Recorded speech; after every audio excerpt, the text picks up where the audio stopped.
So this one is for the Filipinos that talked about war in my comment, thinking the US will help them. This is your favorite half Chinese. Not sure to whose comment I will add this to, but it's actually meant for all who think that war is a good thing.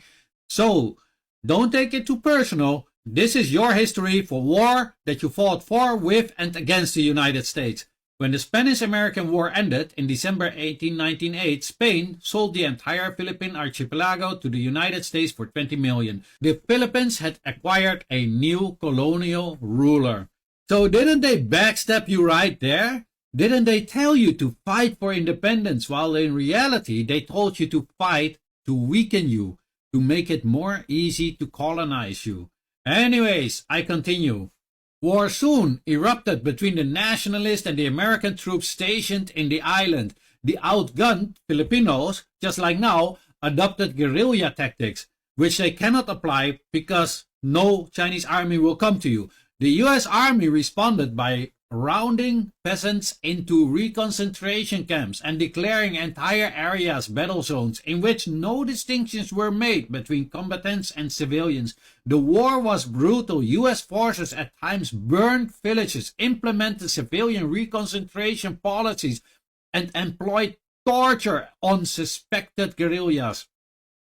At least 4,200 American and 16,000 Filipino soldiers' lives are thought to have been lost in the fighting.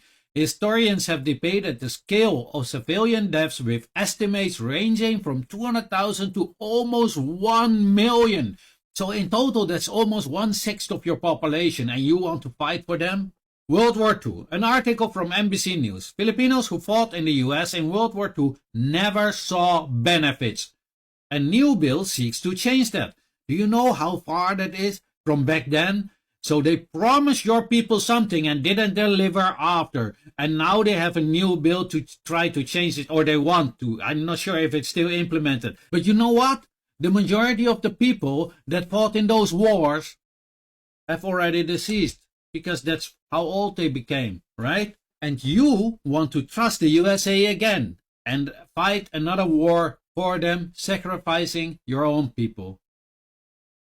Anyway, let's continue with World War II.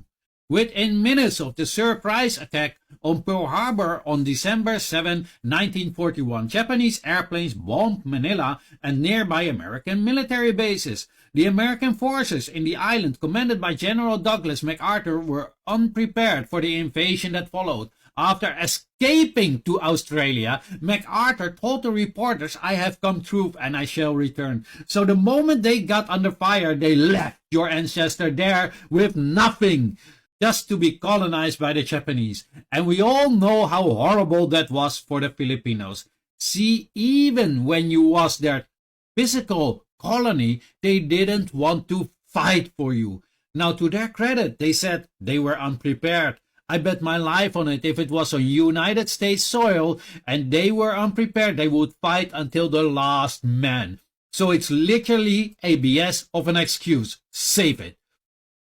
Now after that, they neo-colonize you until this very day by putting you in a debt through the World Bank, who changed the economic policies for you. See, you cannot decide your economic policies. It's them who decide for you. And that is why, until this very day, you are still impoverished. And you think the United States will fight for you? You think their soldiers will bravely stay and look at the long-range missiles getting closer to the Philippines? Oh my God, you must be dreaming. The moment the shit hits the fan, they will be gone.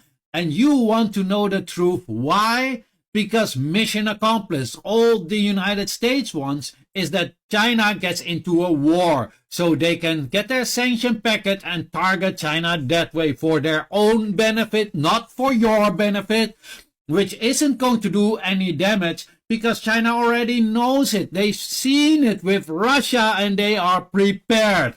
Meanwhile, you sitting at home don't know what to do, because what will you be fighting? The long-range missiles from China? China isn't going to send its army. What it's going to do is going to use the largest navy in the world to cut you off from the rest of the world from a huge distance, and use long-range missiles that you cannot stop. This is the reality of war. What you wish, not me, but you. This is not to boast like a little kid, but just to show you that what you are wishing for is really not the way to go.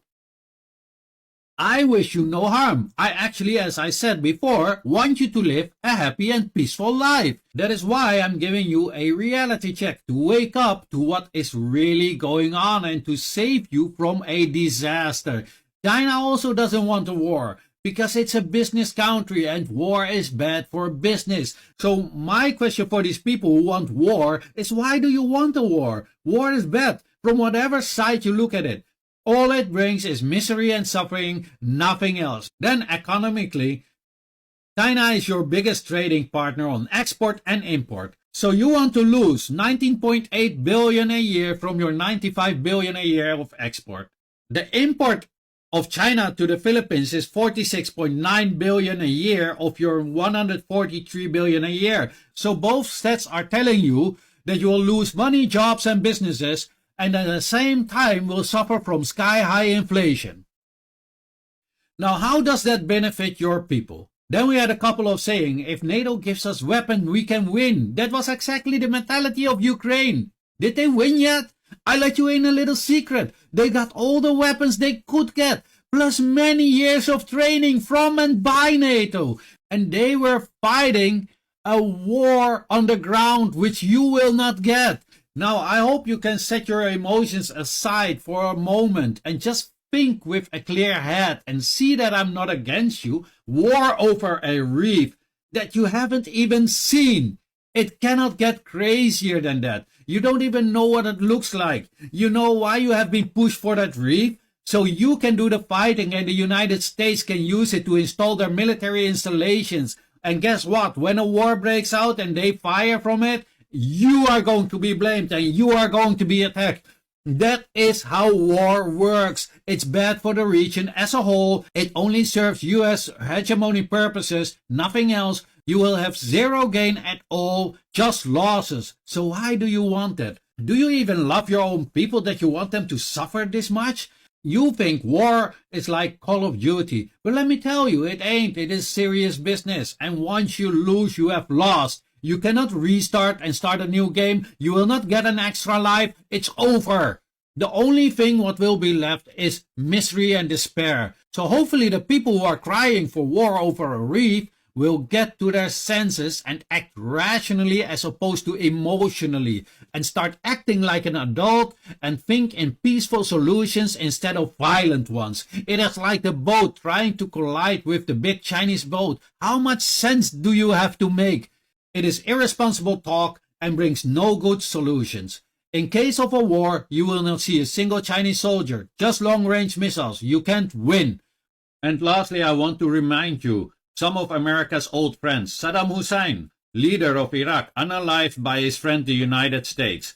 Iraq totally destroyed, 1 million people died, and still counting. Colonel Gaddafi of Libya, unalived by his friend the United States. Libya, totally destroyed. They couldn't count the death toll, but some estimates between 15 and 25,000, and still counting because of the consequences. President Putin, pulled into a war and now accused of war crimes by the ICC on behest of his old friends, United States of America and NATO states. President Zelensky of Ukraine, currently at war, near 500,000 deaths.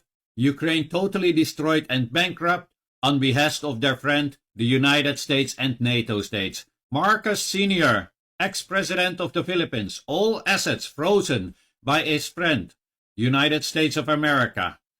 Philippines, neo-colonized. And now Marcos Jr., Philippines, still neo-colonized. When are you going to learn? Please think with your brain instead of letting emotions drive your thoughts, as that is a road to destruction. This video by no means is to offend you, but on the contrary, to let you realize on the realities of war. You are a poor nation. You should think responsible in creating business to benefit the economy, and by doing that, your people, not war. It is bad for the economy and it is disastrous. Anyways, I hope you understand now. If you